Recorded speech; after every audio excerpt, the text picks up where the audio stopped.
Facebook on here so I can share. All right. Good evening. Good evening. Oh, wait, never mind. I thought we were live. Hold on. It says live. Yeah, it's the page. Okay, now we are. All right. Good evening, everybody. I am so excited. Tonight is our next to last evening of this month-long series of events around pregnancy and infant loss. And wow, this week is like a powerhouse week of like, what a way to wrap it up. We had documentary screening on Monday night. Last night we had local and national organizations, and tonight, we have an evening with a local author from Baltimore, and I'm so excited because she has also been a part of a previous panel that we had back in April. And so I don't know if anybody's noticed, but there's been a few familiar faces this month. And so I am so grateful to welcome her back from Carrying It All. And of course, she's got her Mind Your Own Uterus shirt on, which is like, hey.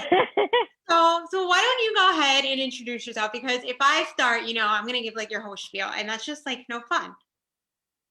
I'm the worst person with talking about myself. So what spiel? Oh my gosh, I did this last time. I have to rehearse the spiel. So who are you? Let's start with that. So my name is Andrea Jones. I am the author of Carrying It All. It is a self-help, self-reflective, and interactive journal for parents who have lost a child due to pregnancy and infant loss. But I have recently interacted with some persons who just use my book as a grief material, who lost just a sibling or a loved one to an illness or what have you, because the topics are so general, but they're not specific to the physical part of losing. So I'm here. I am, how old am I? Just turned 32. So 32, from Baltimore.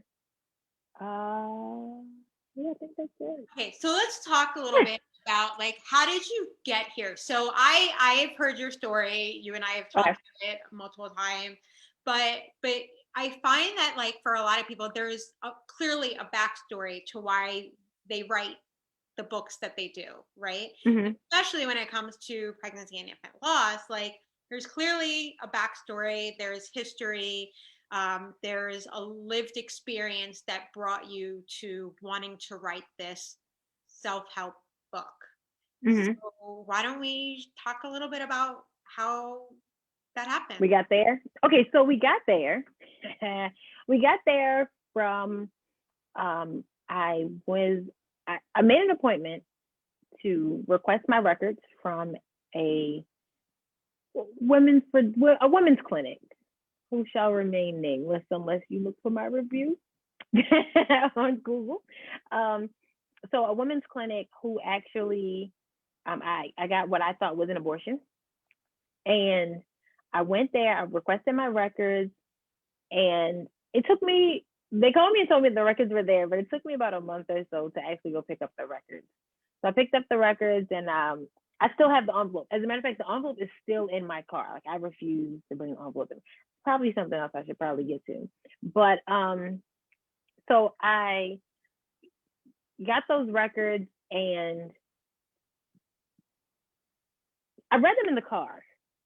And in those records, it had a picture of the sonogram. It had the details of how far along I was, how far along I should have been, I guess medication, any documentation I signed. So all of that was in this little envelope. And when I read it, I don't have a degree in anything really spectacular, not in the science field. So when I read it, I was a bit confused. I called the clinic and I asked them, I said, hey, so I just came and picked up my records. I just want to make sure I'm reading this correctly. I want to make sure that I'm understanding this correctly. It says that I was measuring 5 weeks, 3 days, but I was supposed to be 8 weeks and some change at the time of the abortion. So I said, it sounds like I miscarried before an abortion. You all didn't do an abortion procedure. You really did a D&C, which, you know, technically the same type of thing, but not. You know, and it's definitely not when it comes to the emotional aspect of it and the mindset of it. So I the young lady on the phone was like, yeah, it sounds correct. That sounds pretty accurate. And I was just like, huh, okay. Well, this is a new thing that we're bringing on. So from there, I just went to my mind went on a roller coaster of emotions of what I never knew, what I thought I knew, how hard I was on myself, thinking that I got this abortion, and that God was never going to bless me with kids because I got this abortion, to learning that I didn't technically have an abortion. I may have gone in with the intent to get one, but I never got an abortion. I actually had a miscarriage, and they did a D&C. Now they probably charged my insurance for an abortion, but not even going to go into those because I didn't even want to get into that. So from that situation, I had all of these questions, and I realized a lot of things resurfaced and emotions surfaced and questions that I had, and just I realized that there were a lot of things that I didn't quite process because I suppressed them with other things. And so I created this journal to just get those things. I created the journal initially to just create the topics and for women and men to just journal those things. And then I remembered that it's easier for me to talk to somebody about my miscarriages who've experienced a miscarriage. I don't particularly care to, not that I didn't particularly care to speak to any of my friends who never experienced it, because it was almost like they didn't know what to say. They were at a loss for words. They didn't know what to say, how to say it, how to react, how to respond. They just didn't know. And they moved differently. They approached me differently because they didn't know what to say and they didn't want to offend me. So I felt like it was imperative that in this journal, not only did I address certain topics, but I also shared my experience with each topic. So that's how I got there. And that was a really long story, but that's how I got there in creating Carrying It All. But the title, I received some feedback from my title actually recently. And a lot of people, well, not a lot of people, like 2 people, that's a lot, gave me some feedback on, the title is a bit, can probably push people away. But the purpose of the title is realizing all of which you carry, all of which you physically carry, emotionally carry, all of those things. How I went from having hope, being positive, being full of life, being excited, to a spiral down to grief and confusion and self-blame. And I carried all of that with each pregnancy. I carried literally all of that. So to me, carrying it all encompassed all of those emotions that we carry, not necessarily just carrying a life, but also just carrying the emotions that come along with the pregnancy, but then comes along with the trauma after you've lost. Sure. So it was a doozy. This book was a doozy. I didn't think it was going to be. And then it took a little while to write it because I just had to revisit everything. So things that I thought that I was in a good space about, I recognized that I wasn't. But that's part of, I would almost say, like, that's part of the grief experience, so that things are going to pop up unexpectedly when we least anticipate it. And especially if we've done the work ourselves and we're like, okay. And then it's like, oh, well, I wasn't as much as I thought I was. But that's part of it. I mean, that's, whether you lose a grandparent or a friend or a dog, like there's still these minute things, that triggers that will just pop up and reinstate a lot of those sensations and the emotions that we thought we put in a box and put it on the shelf and then it was like done with. But I think that it's a lifelong thing. It's just how we learn to cope evolves over time. And I think that's part of what we had talked about in earlier in the month. We had a panel of mental health providers, and that's part of the experience, is that, you know, your grief is going to evolve and it's going to shape shift, I guess, in a sense, like in different aspects and different experiences in different environments. Mm-hmm. And it's like you never know like what it's going to look like. But that also, I would say, speaks volumes to the testimony of the book, because you were bringing things up, and that's kind of what you designed the book to do, is to allow Mm-hmm. people to process those things. But for me, it was like, dang, do I really want? And that was the other tough part. Was like, dang, I'm gonna really put myself out there. These are things that we talk about like how we kind of share things with certain friends. Like we have that one friend we may call about this. We may have this other friend that we call about this. So I don't think that there was one friend who knew everything. Yeah. So for me, it was like, whoo, I'm putting myself out there. I'm letting myself be vulnerable. I've actually had people message me trying to hurt me, to say negative things about my miscarriages, as if like, oh, well, that's why you've had three miscarriages. And I'm like, enough. It's public news.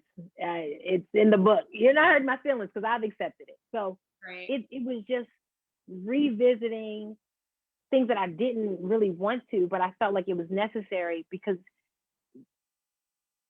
it's so much easier when you read something and you're like, oh, okay, so I'm not the only person. Yeah. Or you talk to somebody, you're like, okay, so I'm not crazy for thinking this way. The very first journal entry in my book is to write a letter of forgiveness to yourself.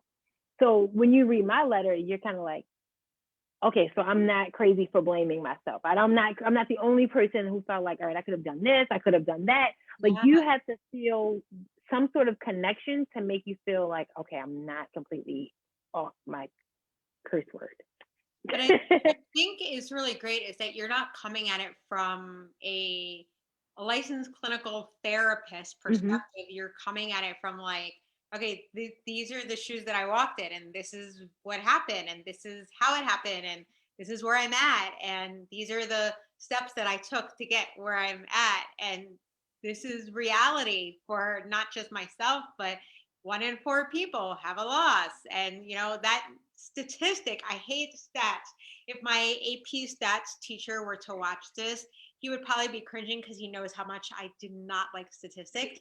But I still do not like statistics, and I think that we try so hard not to um, put labels and numbers and all that sort of stuff. And I think what your book did was it really brought out the human side of it, and Mm-hmm. the fact that like um, there is a world of other people like me that Mm-hmm. have gone through Because this. we often just keep it to ourselves. Yeah, well, because Just keep it to it's ourselves. it's such a stigma, right? And we like, how dare people know that like I had a loss, like, oh, I probably did X, Y, and Z, and I caused this, like you were saying, like people were throwing things out, and it's Mm-hmm. like, okay, can we just shatter the notion of like uh what you Like this think? is a norm. This is a norm, and let's talk about it a little bit more. And that's why I started doing the Mind Your Own Uterus shirts, is because it's so normal, right? And but it's not talked about often. It's not something that we often just have a conversation in the home about. The one thing that I did not speak on, because it's not my experience, is how do you tell your other children, Yeah. right? That's what, you know what I mean? So just those things. I didn't speak on that specifically, but I spoke on like how you told your loved ones the news that, okay, now we're no longer expecting. How did you share that? So it's yeah. So, for those who are tuning in now, we are here live with Andrea Jones of Caring It All. She is a Baltimore based local author who has written a book to help guide people through their grieving and their healing process after a pregnancy loss. And so, we're just chatting it up, So I see that there are a couple people who are watching live. So if you want to hop in, if you have any questions for her about the work that she does, how you can get a book, don't worry, we're going to include the link in the comment section later this evening. Or if you want to share your story, go ahead and type it in the comment section and we'll share or ask whatever questions you have. So with that being said, so how, so what's the feedback been of people who have used your book? Because So I'm sure a lot of people have been like, wow.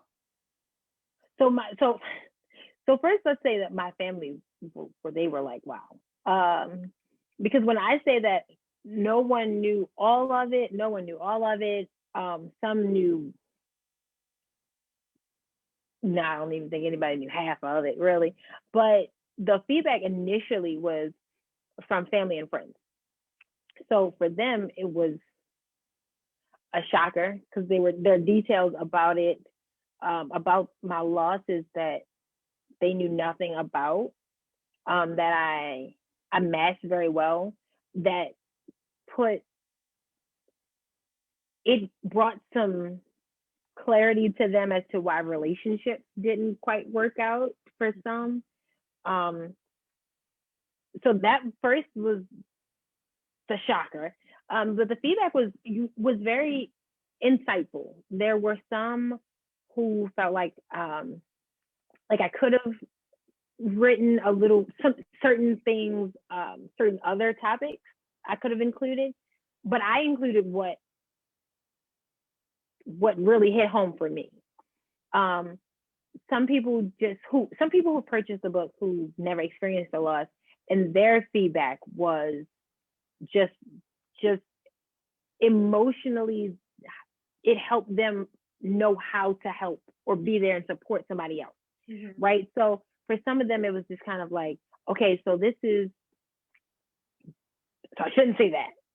Okay. So maybe, and then it makes them think like, well, did I say that? I don't know what I said. Oh Lord, did I say that? So it made them think. A lot of people said it was very eye-opening and encouraging. It brought them some peace. It brought them some understanding. One of the things, can you hear me? Yeah. Okay, my phone started ringing in my ear. So it brought them peace. Some said that it was helpful for them and they didn't have a pregnancy loss, but they lost a brother to violence. So it helped them. Some talked about how relatable it was, how the quotes in the book were helpful, because I included quotes from men and women and couples who've experienced loss. And these are not your celebrities. So these are just people you walk past down the street every day.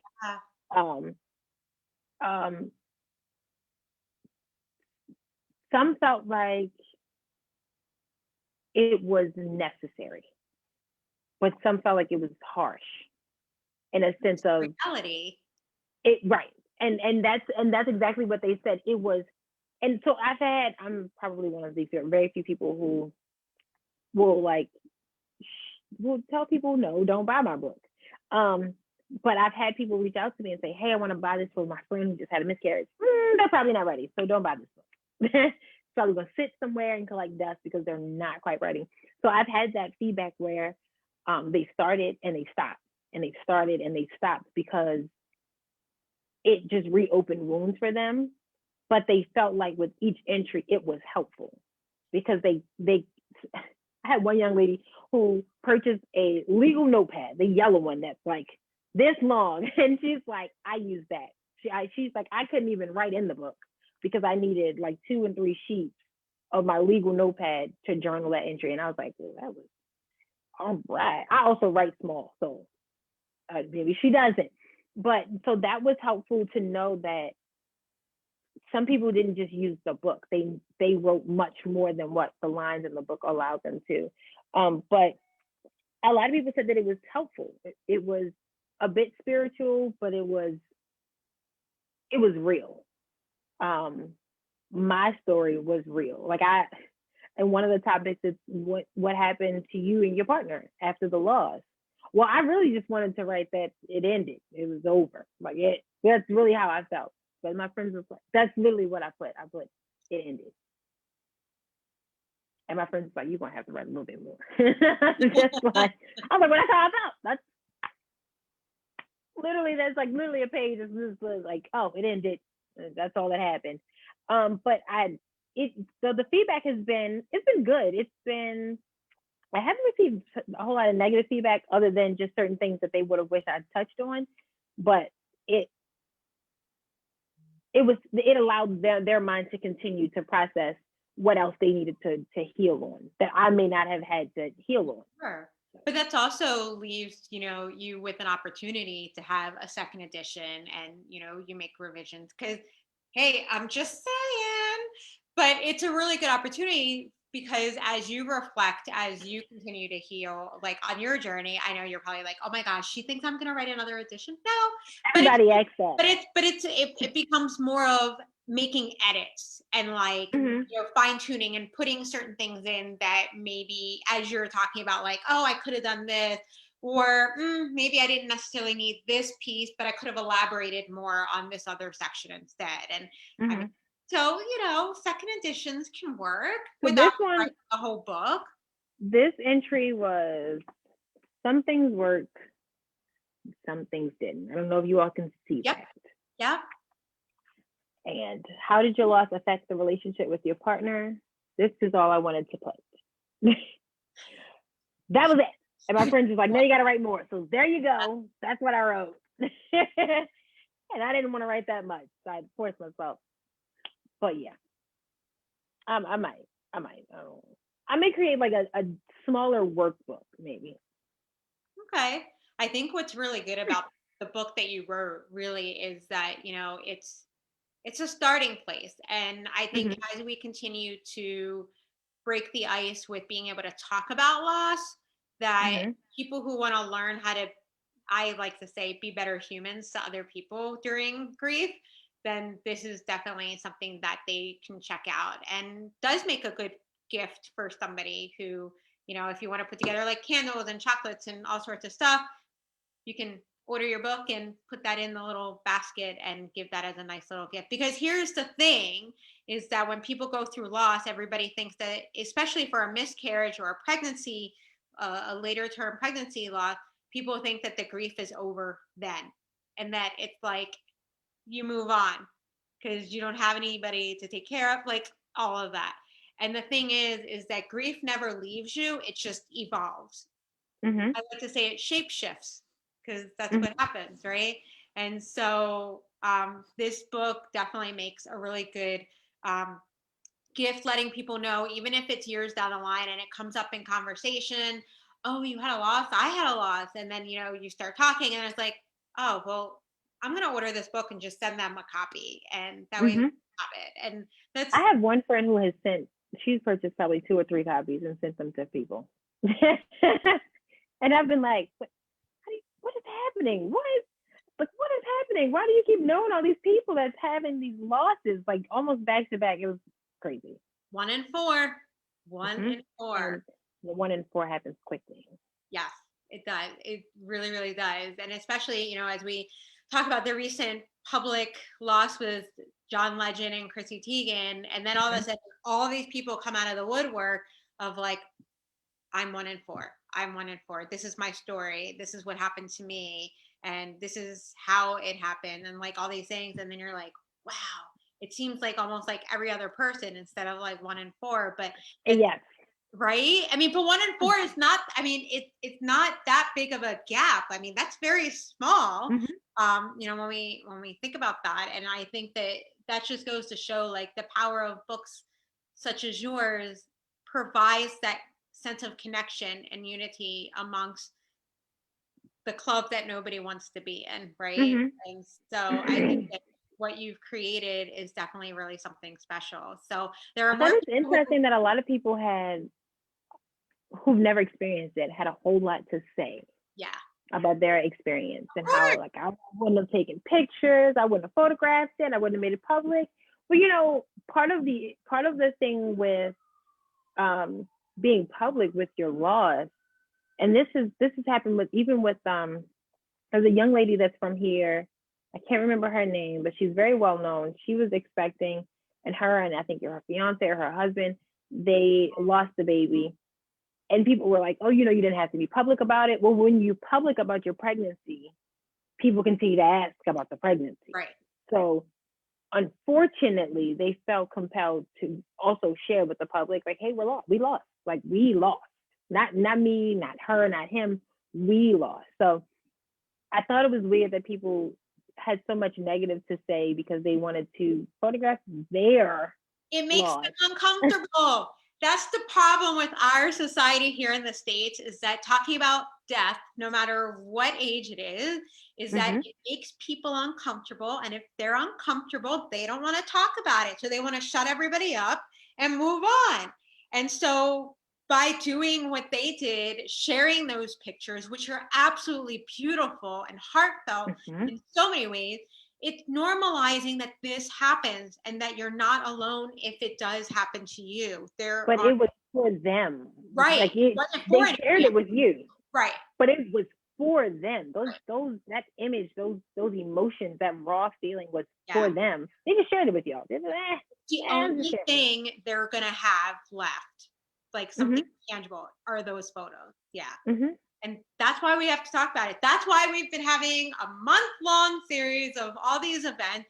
And so that the more people start seeing that we're having these conversations, it's like, okay, here, I learned about these resources. Let me send you these organizations or this book. Like you're not alone, and there's people who can help you get through this. Like we're going to get you through.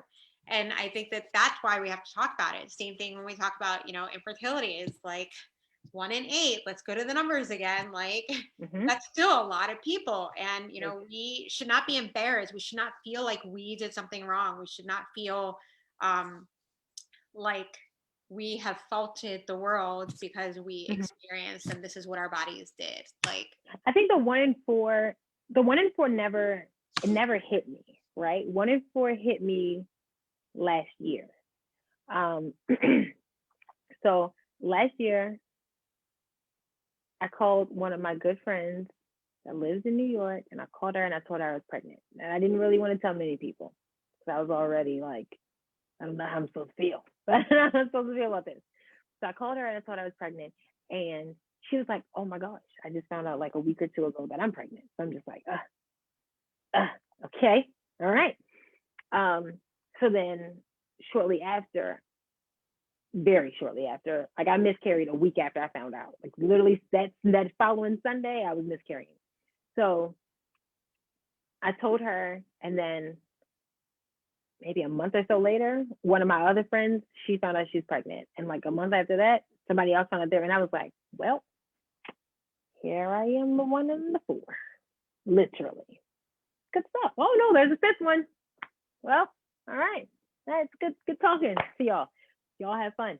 But the 1 in 4 really hit me last year. And it was really like this number is real. This statistic is real. Like it's never been that close to me before. So it was kind of like, oh, I guess it's 1 in 4, but it's different when it's the 1 in 4 and you're the 1 in 4 and the other 3 are pregnant. You're pregnant friends. Like it's very different. You can't escape it. You're like trying to swim away and you're like, okay, I'm sinking in the mud here. Yeah. It's like, so you too. Got it. All right. And then it becomes uncomfortable for your friends because they're like, well, how do I tell her? Right. Yeah. And I'm just like, just tell me. Yeah.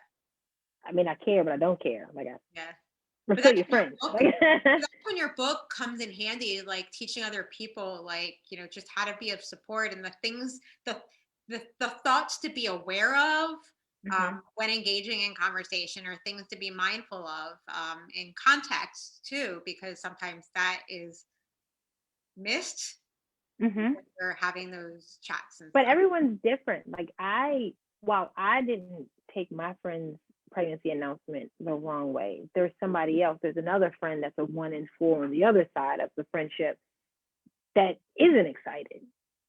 They're excited for you, but they're still disappointed that they don't get to have their own excitement. So I'm okay with it, but then they kind of teeter with, okay, how do I tell that friend though?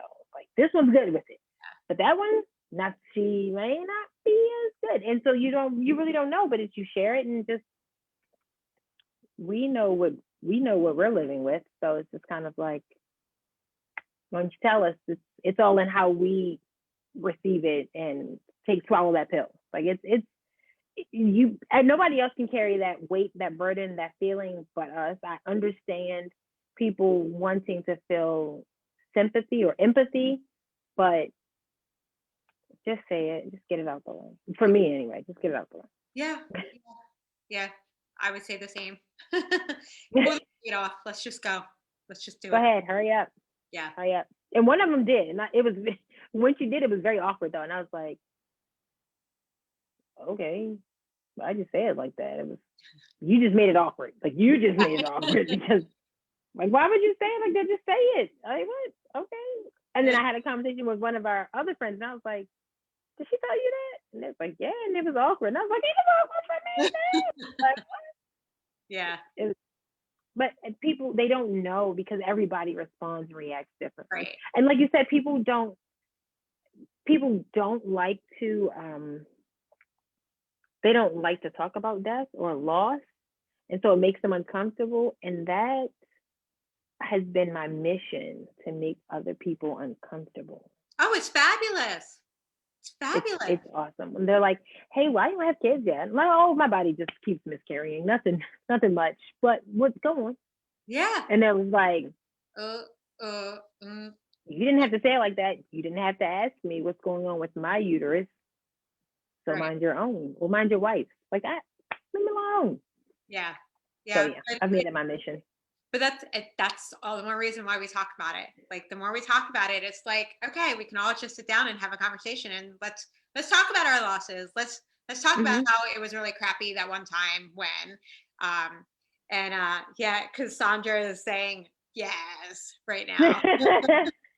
So she's agreeing with that. And I mean, but it's so true though. It's like, okay, if we the same thing, it's like, oh, she's also saying those questions are annoying and intrusive. They are. They really are. And it's people also teeter-totter about like, well, do I say it in the first place? And it becomes more of like, well, if you have to think about if you should say it, maybe we should just what do they say? Table that? Yeah. Is it table that or something like that? They said that? I don't know. It's the military stuff and crap like that. Yeah, like let's just put it to the Put side. it over there. Keep going. But I make it my mission. Yeah. Now, when people, especially if they don't know me, and they ask like, hey, "Why do you have kids yet?" Like now, no. And now I'm a whole year older, so now it's really about to come around. Like, oh, you're 32, you're really hitting the clock now, aren't you? And I'm like, your mom's really about to catch these hands, huh? So, I'm just a little bit more aggressive. Even when we did the panel in April, I'm just like, listen, I'm a little bit more aggressive than you all. You all are nice. I'm not that nice all the time. So, depending on how you catch me. I was asked that question one day by two guys. And like they asked me and they were sitting right there and they both had kids. Like one has like 3 and one had 1 on the way. And I was like, I'm the military guy. So it's definitely going to say whatever and how I feel. And they're like, Jones, why you don't have kids yet? Oh, me? Well, I don't have kids yet. My body keeps miscarrying them. That's why. Yeah.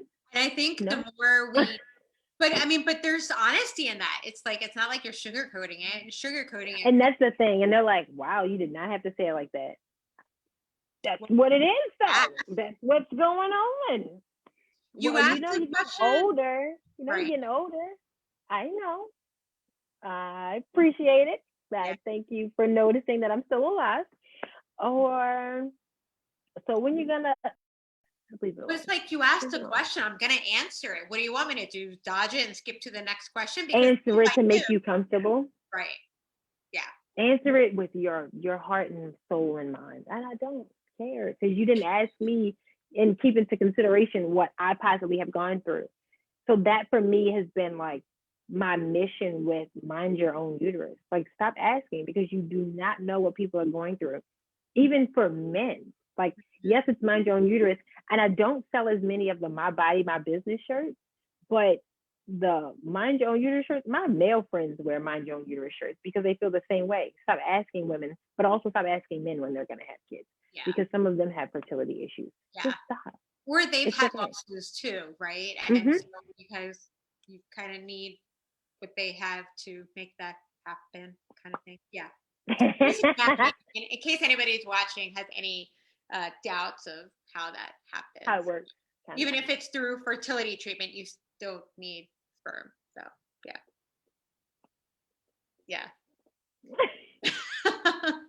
Well, I think, it's really great that you've been able to take your experience. And I hate, and when we talked about this last night on the organization panel about, you know, sometimes people feel the need that they have to do something to honor the losses in some way. And I think what's really important is that not everybody's going to be able to write a book. Not everybody's going to be feeling like they have the ability to help other people, but there are ways of helping through the means of people and organizations that are already set in play. And so by someone who's experienced a loss and then they know somebody who's had a loss, or however that may be, they can get them a book. They can gift them that experience and a shirt to go with it.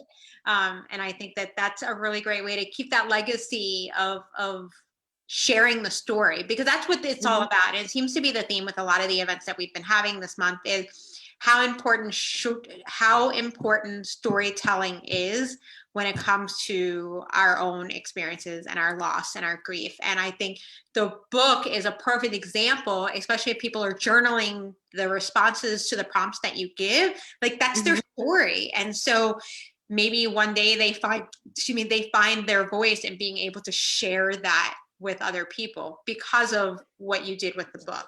So with the book, the one thing that, I don't know if this is biased to say, the one thing that I like about my book is that I provide opportunities for other people to write to the person who's purchased the book, right?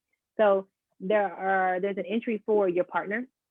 There's actually two entries for your partner. There's one for them to write a letter to you, and then there's one for them to write a letter to their child or to their children.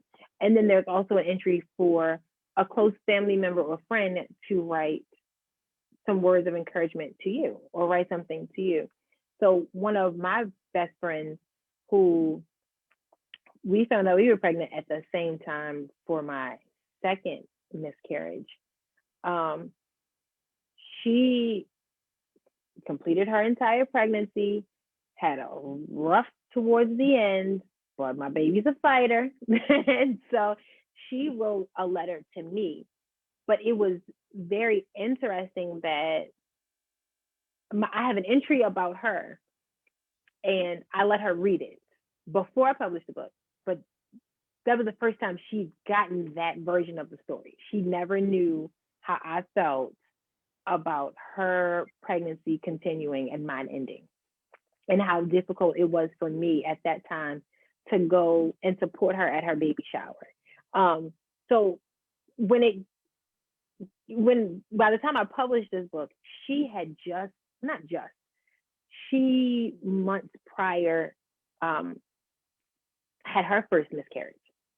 So when I asked her if she would write the entry to me, it came from a different place, because it was like, oh, I've been here. Like, now I know what to say. Like, I didn't know what to say then, but I know what to say now. Like, I know what I would have wanted someone to say to me. And I was in her face her whole miscarriage. Like, I was in her face the whole time. Like, you're not about to feel like you're going through this by yourself.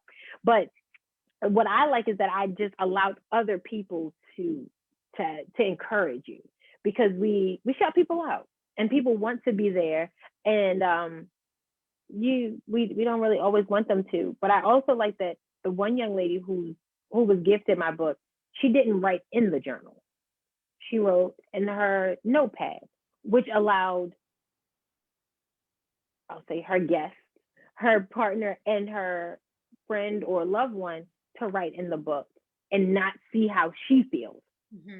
right? So they don't get to skim through the book at the other journal entries like, what she say about this one? Or what she say then? You can just go right to that page I opened up and just write right there. That's it. That's it. That's all. But just having that support so you can always go back and say, okay, I do have that support. I don't have to always talk to them. I don't have to reopen an uncomfortable wound for them.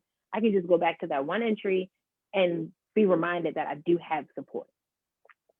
So that's my one little thing I like about it. No, I love that. I love that. And I know that for the people who are watching, because there are a few people who are watching us live, I think that that's really, really a beautiful thing that amongst different relationships to be able to benefit from the journal this way. So I should also say, for those of you who are watching, we are giving away a book tonight.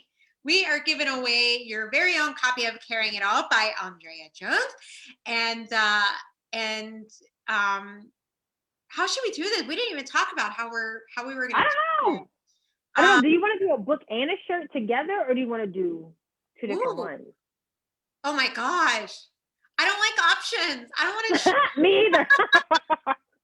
Let's do separate. Okay, separate. Okay. Yeah. So, how about if you want to nominate a friend who has gone through a loss, maybe, or you can nominate yourself too. Self-nominations, we don't do enough of that. You put yourself on your little pedestal that you deserve some recognition for just being an amazing human. So if you would like a chance to win a copy of the book Carrying It All, or a chance to win a Mind Your Own Uterus, can you stand up so people can see the shirt? Oh, wait, I want y'all to see my pajamas. I'm one of those Zoomers. We'll waist up. There we go. Okay, so wait, there's different ones.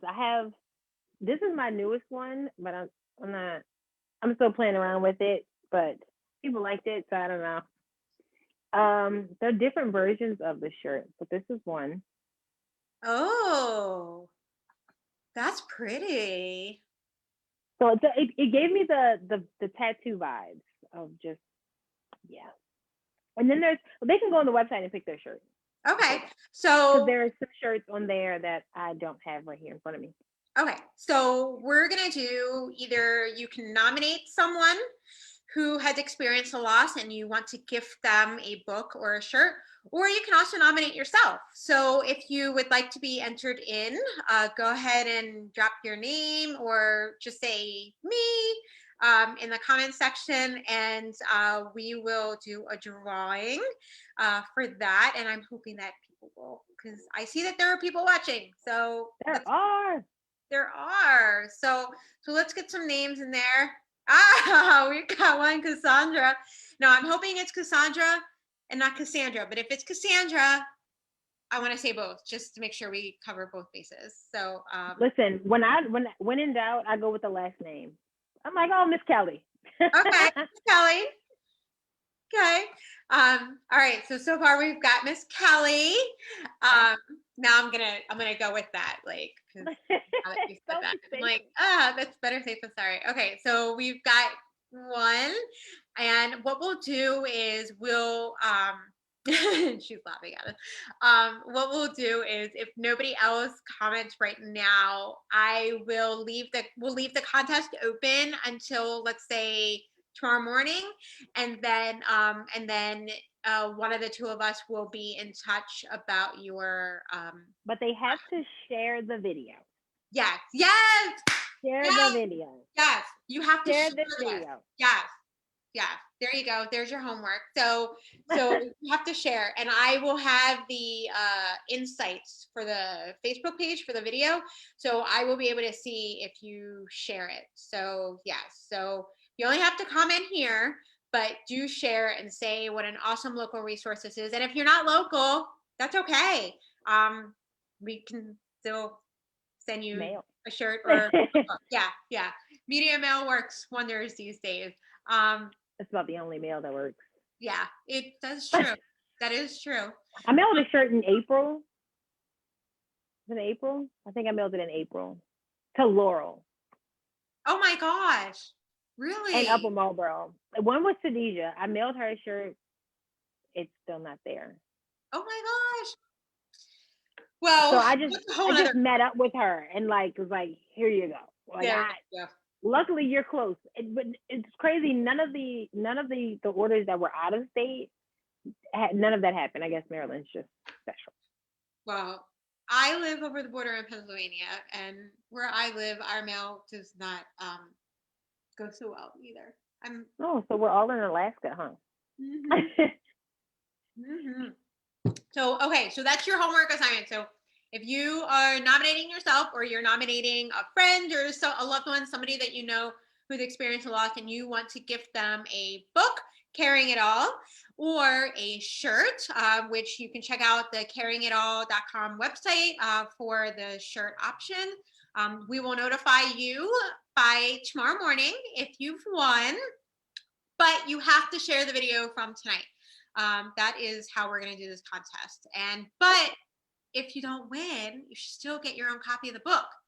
I am all about, if we were in a different room of the house, I would show you. I'm all about getting all the books I possibly can, so that when someone says, oh, this happened, or I know someone that had a loss, based on whatever I know from them, I can make a recommendation of the books that I have. And so I'm sitting here thinking, like, I bought a book I had a book expo, and I bought a book from an author, and I'm trying to think what my book is.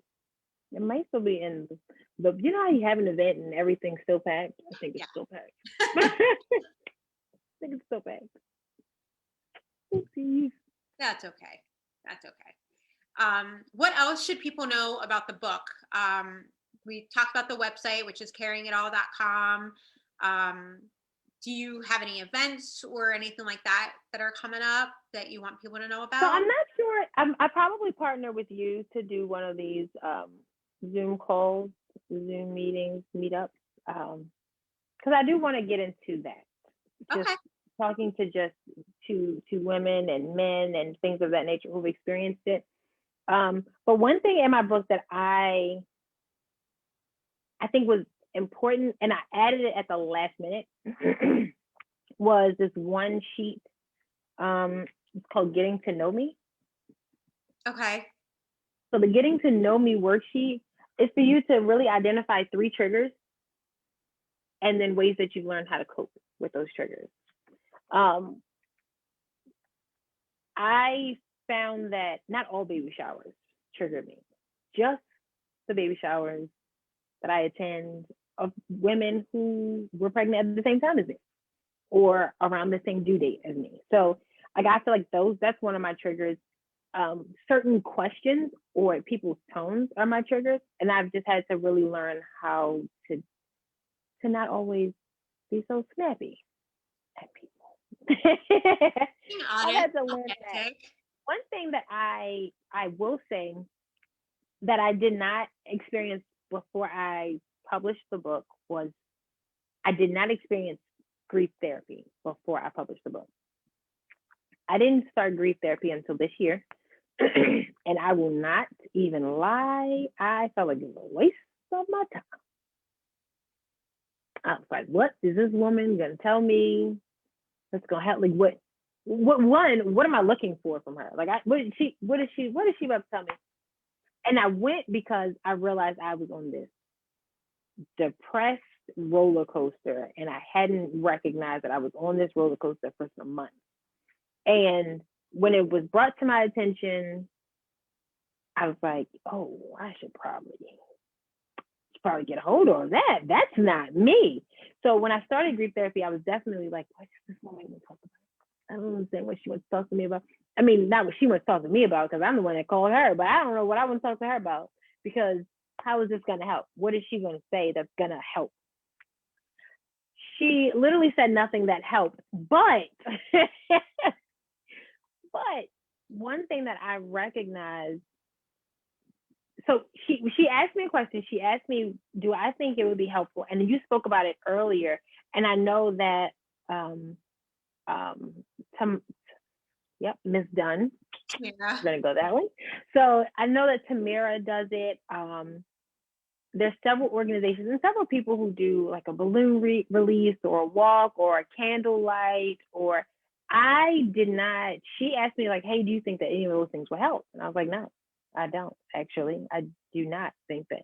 I don't find that that's going to help me. Mhm. It helped somebody else, but it did nothing to me. Not that I tried, but I didn't feel like it was going to help me at all. And I'm very stubborn and set in my ways in Couldn't that stop. regard. So I was just like, no, I don't feel like letting a balloon go is gonna help me do anything. I don't feel like lighting a candle is gonna bring me a little bit more hope or light. Like I need to figure this out. That's what I need to do. But what I recognized in talking to one of my best friends was that I did not, I was not grieving a baby.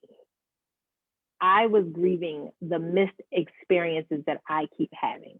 Yeah. So oftentimes, like you said, people are grieving and we grieve differently and we have no time limit on grief, but we got to realize or recognize what we're grieving. I thought that I was grieving a baby, but I wasn't. I've never gotten far enough in my pregnancy where I've heard a heartbeat. So I didn't grieve that. I grieved the opportunity the missed opportunity to get that. Yeah. I grieved the opportunity to feel a baby kick, Yeah. or to get past. I think one time, literally, I've gotten to one doctor's appointment once. That's it. Out of the 4 miscarriages, I've been able to get to one doctor's appointment. And now it's even crazier because most of the time, I think now they want you to wait until you're like 8 weeks, I think, before your first appointment. Baby, I've been in. You're going to have to come check me up. As soon as I call you and say I'm pregnant, you're going to have to come tell me, come in your office, because that's how quick my miscarriages are happening. And now my OB understands that. So hopefully when the time comes again, he's like, all right, bring your tail right on in here. But I had to recognize that I wasn't grieving a baby. Like that wasn't what was bothering me, because I never got to that experience of being, okay, I'm picking up some weight, or I have morning sickness. I've never had morning sickness. I've never even gotten to that point of anything. I literally was grieving the experience that I just keep missing. Yeah. And that, I think, is so critical, because I never processed that. Like I never could put that to words until this year. Now I just think the therapy's over. Like I'm just like, all right, lady, I figured it out. I got it. I'm good over here. And I do feel like I'm in a better place to better accept what I can't change. Now I'm somewhat in a better mindset of starting testing all over, because I definitely did not want to anymore. They don't tell you how draining testing is. And people are like, oh, well, why do you keep having miscarriages? I don't know. Hell, they don't know either. So I don't know, but I don't want them to stick me with anything else so they can tell me everything came back normal. So that they don't talk about those things. That does not help with the grieving process. Yeah. Because you want answers sometimes. Yeah. And you deserve them. So you miscarry, you lose and you lose and you lose, and you're like, dang, like, nobody wants to keep losing, even in sports. Like no one wants to keep losing. You want to at least have one win. And I know that some women feel like, okay, well, or no, not women, I'm sorry. Some people feel like, okay, well, you have one child, like you should, at least you still got this child. You had a miscarriage, but you at least have one. You're like, no, that's still a loss though. That's still a loss. No one plays football and they're like, but you won last Sunday. What? But we lost this Sunday. Like we still lost. So we still have to process this portion. And I don't feel like I've ever had a win to even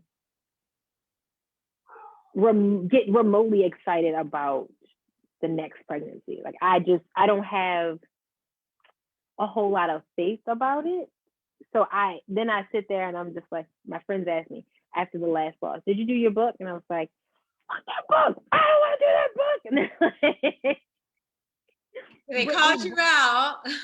Yes, they did. And I was like, I don't want to do a book. Like I don't. And that's what I tell people who say like, hey, my friend just had a miscarriage. I want to buy the book. And I'm like, no, they're not ready. They're not ready. I wasn't ready for my own book to my miscarriage. So no. So it's processing what you're actually grieving.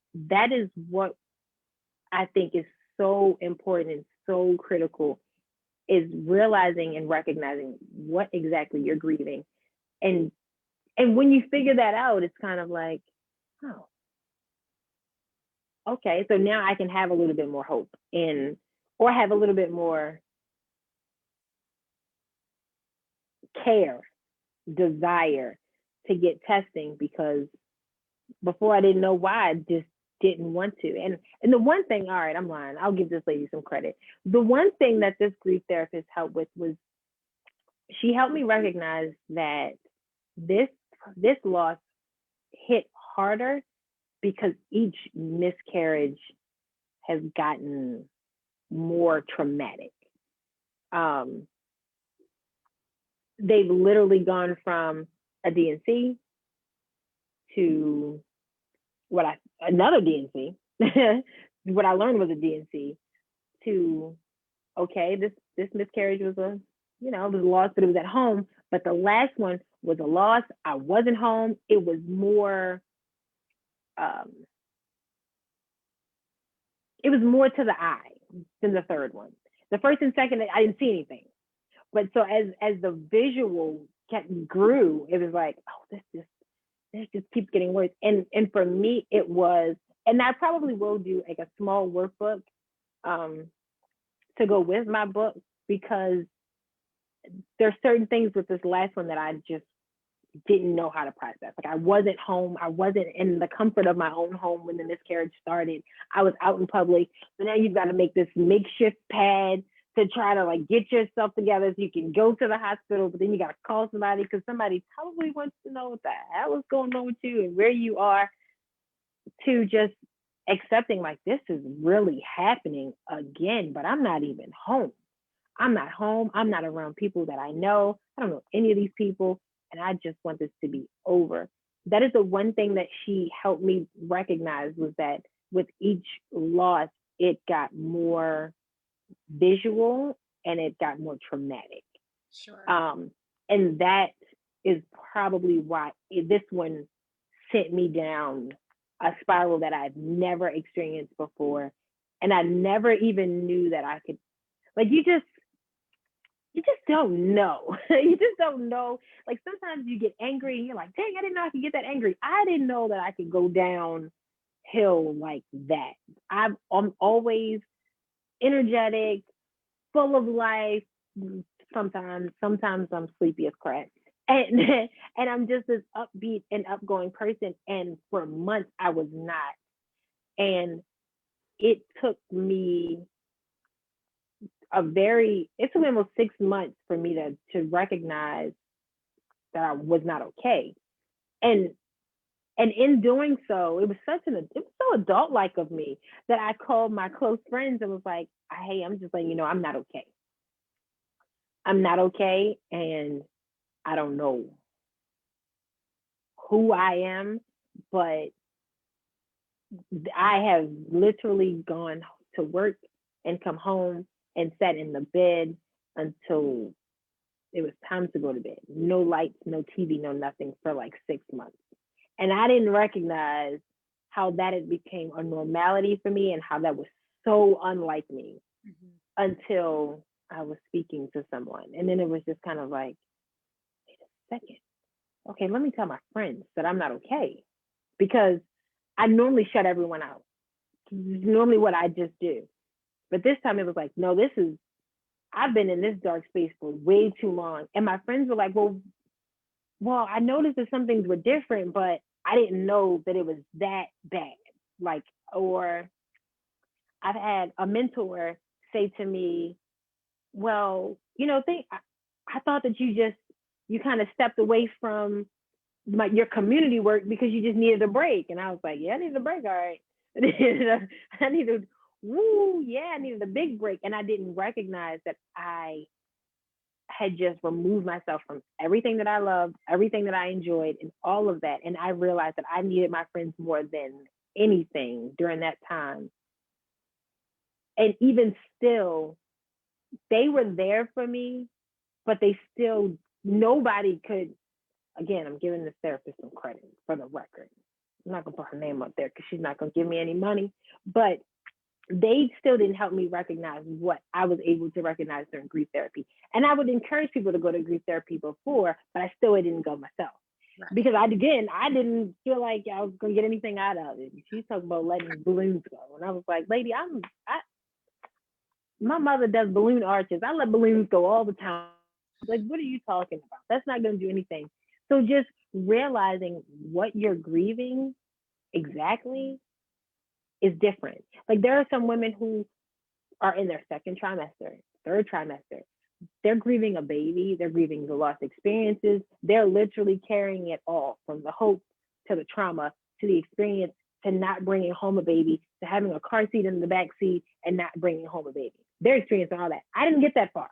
So I had to recognize that I was grieving that I did not get anything. Like I didn't get to experience almost a doctor's appointment for the most part. So I think recognizing the grief is so critical that I don't even, if somebody would have told me that a year ago, I probably still wouldn't have known what the heck they were talking about. But I do now. Well, I do know. if anybody is watching and you are searching for local resources in the Maryland area, I do have a list of providers that I know and trust that do provide support for people who have had a pregnancy or infant loss. And in addition to grief of life in general, of opportunities and other family members and relationships and all of that. So send them a message if you are in need of that. And since we've got, I think I see some new faces that have hopped on. Andrea Jones, she is the author of Carrying It All. And we are doing 2 giveaways this evening. We are doing a giveaway for her book called Carrying It All, and then as well as a shirt that she has up on her site. You can go to carryingitall.com. And if you want to nominate someone, you can nominate yourself, or you can nominate somebody else who you would like to gift a book or a shirt to. So we're giving away one of each. So we'll have 2 winners. So the way that you win is you comment here that you want to win, or whoever it is you're nominating. And then you need to share the video from tonight's conversation. So I am so, so grateful that we have been able to have this conversation and to be able to talk a little bit more than we did back in April about the book and the work that you're doing. And I think that, you know, this is all really valuable on so many different levels, not just for the birthing person, but also their partner and their family and friends and the community who want to do better with supporting people who have had a loss. Oh, wow, we're definitely picking up numbers here. So I just, again, we are talking to Andrea Jones. She's the author, Baltimore-based, of Carrying It All, and we're doing giveaways tonight. So hopefully y'all are hearing the word giveaway. I shared it a couple times in some of the groups that I'm in, like awesome. the military group. I shared it with some of my vets. So there. Okay, hey, awesome. y'all. Well, everybody experiences loss. So, you know, it's one of those things that loss does not discriminate, that it impacts everybody. It doesn't matter what your profession is, how much money you make, what you look like, where you live. People experience loss. And so I am grateful to have everybody hopping on tonight. So, wow, an hour went by so fast. I can't believe it. So our time is coming to an end. Oh, man. But if you want to know more about her and the book, by all means, definitely check out her website. Send her a message if you want to ask questions. You can always post questions in the comments section of the video, and I'll make sure that she sees them. And we're going to also put the link of the website in the comment section for easy access. And we'll announce the winners tomorrow morning for the book and the shirt. So she's actually wearing one of the shirts right now, which is Mind Your Own Uterus. Super cool. She's got some other styles up on our website too. So by all means, please go check it out and support her. If you are from Baltimore, we definitely want to support our local authors. So by all means, just buy a book anyway, support her. Yeah. So are there any ways of, we'll tie this up with, are there any things that you are hoping to do with the book that people can contribute financially? Like say they don't want to buy a book, but they want to contribute funds because you're going to give a book away or you're going to do something else. I don't know. I'm just putting you on the spot if I don't. I'm like, I never thought about that. Just share me. I'm a resource. I'm a tool. So even if you don't purchase a book, you don't purchase a shirt, I've had people share my information so that someone can at least talk to me. Because again, the biggest thing is not feeling like you're alone. Some people just don't want to talk to people that they know. Yeah. So feel free to share my information with somebody who may feel like I'd rather talk to a complete stranger than talk to people I know, because they're going to judge how I feel. They're going to judge my emotions. They're going to judge my marriage. They're going to judge my relationship. They're going to judge my partner. They're going to judge anything. I do not discriminate and do not judge. I'm not that person. Your emotions are all that I care about. And your sanity, because who child? Nobody talks about the PTSD after even a miscarriage. Like that's the thing. Yeah. So just if you don't purchase a book or purchase a shirt, just share me as a resource, share my website, what have you. You can reach me on carrying.it.all, I think, on Instagram, or you can reach me directly here. So my name is very common though. So good luck. Hope you tag me. Awesome. Well, thank you so, so much for coming on tonight and chatting about your book and your experience. And, you know, it's, I hate saying it's commendable when people share their stories, but you're helping to bring light to a topic and give a voice to something that is very intimate and sacred and personal. And, you know, may we all find that voice to be able to share our stories so that it can help the next person that comes along that has Absolutely. this experience. So, all right. Well, you hold on one second and I'm going to go ahead and take us off live. Thank you all so much. And don't forget to share this video for a chance to win a book and a shirt. Woohoo! Have a good night, everybody.